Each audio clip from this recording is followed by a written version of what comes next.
Welcome viewers. আসন্ন লোকসভা নির্বাচনে একজন থার্ড পোলিং অফিসারের কি ডিউটি তা নিয়ে এই ভিডিওতে আলোচনা করব। একজন থার্ড পোলিং অফিসারের ডিউটি অন্যান্য পোলিং অফিসারদের মতোই অত্যন্ত গুরুত্বপূর্ণ, কারণ থার্ড পোলিং অফিসারের কাছে সবথেকে গুরুত্বপূর্ণ জিনিসটি থাকে, সেটি হচ্ছে কন্ট্রোল ইউনিট।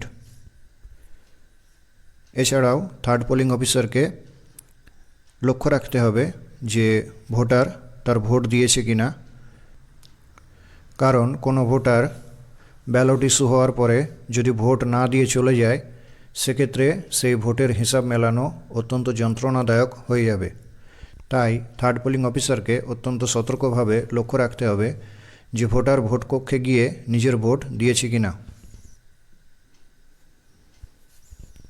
থার্ড পোলিং অফিসারের প্রথম কাজ হলো, ভোটার যখন তার কাছে আসবে তখন ভোটারের কাছ থেকে ভোটার স্লিপ নিতে হবে ও তারের হোল্ডারে আটকে নিতে হবে। এখন আপনারা স্ক্রিনে দেখতে পাচ্ছেন সেই ভোটার স্লিপ। এই ভোটার স্লিপটিকে এরকম একটি তারের হোল্ডারে থার্ড পোলিং অফিসার আটকে নেবেন। এরপর থার্ড পোলিং অফিসার একবার চেক করে নেবেন যে ভোটারের আঙুলে অমোচনীয় কালি লাগানো আছে কিনা।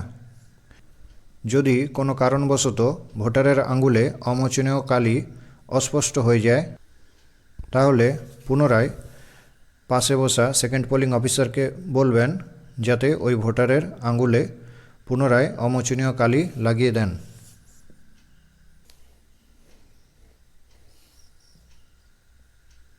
এরপর থার্ড পোলিং অফিসার কন্ট্রোল ইউনিটের ব্যালট বাটন টিপে ব্যালট ইস্যু করবেন।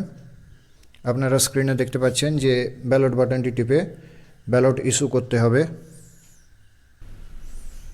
এরপর ভোটার ভোট কক্ষে ভোট দিতে গেলে থার্ড পোলিং অফিসারকে অবশ্যই লক্ষ্য রাখতে হবে ভোটার যেন নিজের ভোট দিয়ে ভোট কক্ষ থেকে বার হন। ভোটার নিজের ভোট দেওয়ার পরে থার্ড পোলিং অফিসারের কাছে থাকা কন্ট্রোল ইউনিটে একটি জোরে বিপ শব্দ শোনা যাবে। এই বিপ শব্দ শুনে থার্ড পোলিং অফিসার বুঝতে পারবেন যে ভোটারের ভোট দেওয়া হয়ে গেছে। এই সময় কিন্তু থার্ড পোলিং অফিসারকে অবশ্যই একটু সতর্কভাবে লক্ষ্য রাখতে হবে যাতে ভোটার কিন্তু অবশ্যই নিজের ভোট দিয়ে যায়, না হলে পরবর্তী সময়ে ভোটের হিসাব মেলানো অত্যন্ত কষ্টকর হয়ে যাবে।